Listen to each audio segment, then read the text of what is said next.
Hello everyone, welcome back to my channel. आज हम करेंगे MOOC series part 2 of Indian contribution to science. आपकी जो मूक सीरीज़ है वो स्टार्ट हो चुकी है। अगर आपने इसका फर्स्ट पार्ट नहीं देखा है तो प्लीज़ उसको विज़िट करें। उसका जो लिंक है that is available in the description box of the video. इसके अलावा अगर आपको कोई भी डाउट है, कोई क्यूरी है तो आप वो पूछ सकते हैं इन द कमेंट सेक्शन और in the Telegram channel. If you are new to my channel then please subscribe the channel, like and share also. तो चलो स्टार्ट करते हैं। ये हमारा बेसिकली जो मॉक सीरीज़ है ये चैप्टर वाइज है। जो फर्स्ट मॉक सीरीज जो पार्ट 1 था दैट इज़ फ्रॉम चैप्टर 1 और ये जो सेकेंड पार्ट है this is from chapter 2। So हमारा फर्स्ट क्वेश्चन है the first astronomical object found in Andamans belong to which era some 12,000 years ago. So India में जो पहली एस्ट्रोनॉमिकल ऑब्जेक्ट मिली थी क्या थी? सबसे पहले वो आपको पता होना चाहिए, एक वुडन स्टिक थी जिसके ऊपर नोचेस थी about waxing and वेनिंग of moon, कि मून का जो साइज़ है वो कैसे इंक्रीज और डिक्रीज होता है उसके बारे में। सो कौन सी एरा से बिलोंग करती है वो? That is palaeolithic. Next question है which Veda divided 360 days into 12 equal parts and used 5 year yuga, जिसको एरा बोलते हैं उसको युग भी बोलते हैं। सो जो ऋग वेदा था that divides year into 12 equal parts और उसने used a 5 year yuga. Next question है Mohenjodaro was the largest city of which civilisation. जो मोहनजोदारो थी वो किस सिविलाइजेशन की सबसे लार्जेस्ट सिटी थी? That is Indus civilisation. और जो मोहनजोदारो थी, जो सिटी थी, वो कौन से ईयर में थी? That is 2609 to 1900 BCE। After that next question है how many year cycle of eclipses known as the saros. So saros हम कितने ईयर की साइकिल को बोलते हैं? सो सारोज वर्ड यूज किया गया है साइकिल फॉर 18 ईयर्स। जो 18 ईयर्स में जो इक्लिप्सिस आते हैं उसकी साइकिल को हम सारोज बोलते हैं। नेक्स्ट क्वेश्चन है how many gods were mentioned in Rigveda. Rigveda में आपके कितने गॉड्स का जिक्र किया गया है? That is 3339। नेक्स्ट क्वेश्चन है which Veda divided year into 6 Rituj. Rituj को हम सीजन भी बोलते हैं ऑफ 2 मंथ्स ईच। सो जो हमारा यजुर्वेदा था उन्होंने ईयर को 6 पार्ट में डिवाइड कर दिया गया था। नेक्स्ट क्वेश्चन है the Yajurveda also give the first list of dash नक्षत्र। सो जो यजुर्वेदा है उसने लिस्ट दी थी हमें नक्षत्र की। उसके अंदर कितने नक्षत्र थे? That are 27 नक्षत्रस। नक्षत्रस को हम लूनर मेंशंस भी बोलते हैं। नेक्स्ट क्वेश्चन है जो वेदांगा ज्योतिषा थी वो किसने लिखी थी?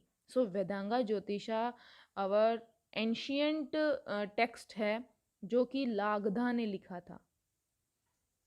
Next question the length of the sidereal day that is the time taken by the earth to complete one revolution with respect to any given star.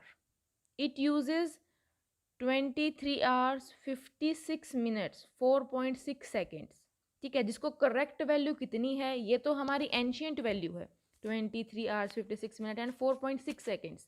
लेकिन इसको करेक्ट करके कितना डिफरेंस आया था? एक्चुअल क्या थी? करेक्ट वैल्यू क्या है? 4.091 seconds। सो ये जो डिफरेंस है ये आपको याद रखना है।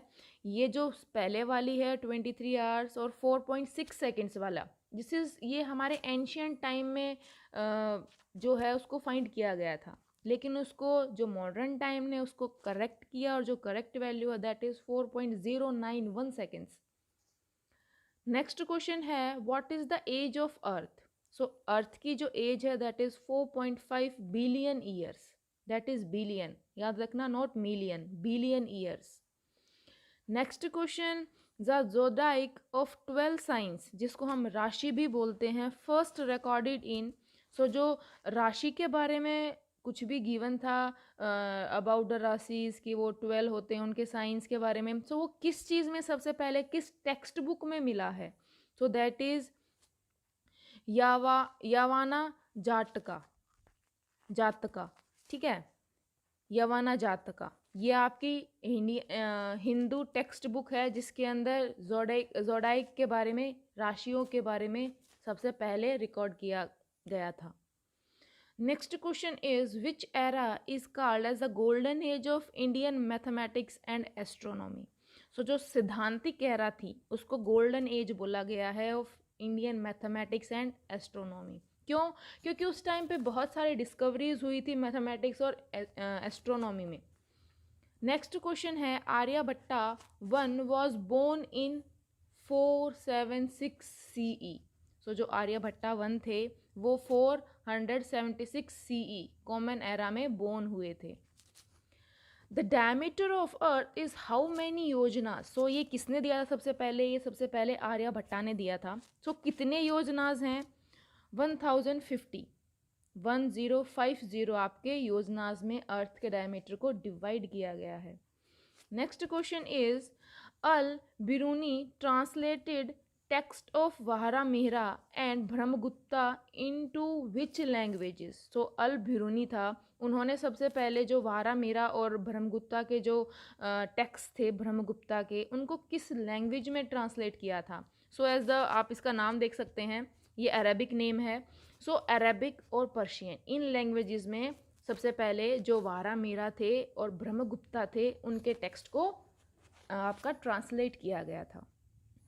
नेक्स्ट क्वेश्चन है who was one of the foremost astronomers of Kerala school and the founder of dark system? So foremost astronomer थे केरला स्कूल के और फाउंडर थे डार्क सिस्टम के। सो इनका नाम था परमेश्वरा। आपको ये नाम याद रखना है, डार्क सिस्टम के फाउंडर के बारे में पूछा जा सकता है। So that is Parameshvara. Next question है who was the propounder of heliocentric theory in Europe? So जो हमारी हेलियोसेंट्रिक थ्योरी दी गई थी उसके फाउंडर कौन थे? That is Copernicus. और किस ईयर में उनका देखो बर्थ था? 1473 टू 1543। तो हेलियोसेंट्रिक थ्योरी किसने दी थी? कोपरनिकस ने। नेक्स्ट क्वेश्चन है Jantar Mantar observatories built in the early 18th century by Maharaja of Jaipur named, उनका नाम क्या था? That is Maharaja Sawai Jai Singh. He built the observatory, Jantar Mantar observatories. Next question है the Jantar Mantar observatories represent a convergence between India, Arabic and dash astronomy? That is European astronomy. So जो Jantar Mantar observatories हैं वो convergence show करते हैं किस किस एस्ट्रोनॉमी के बीच में? That is Indian, Arabic and European. Next question है Le Gentil a French servant who stayed in Puducherry for 2 years to observe a solar transit of dash in June 1769. सो एक फ्रेंच के सर्वेंट थे जिनका नाम था ली जेंटल। वो पुडुचेरी में रहे थे 2 साल तक। किस लिए? ताकि वो सोलर ट्रांजिट ऑब्जर्व कर सकें। किसका? वीनस का, ठीक है, वीनस का। और कौन से ईयर में? जून 1769। सो इसके ऊपर काफ़ी क्वेश्चंस बन सकते हैं। So these are the questions from your chapter number 2. I have tried कि maximum से maximum questions बने आपके, ताकि सारा chapter आपका questions में clear हो जाए। So thank you for watching students. Stay connected, stay tuned for more videos and updates.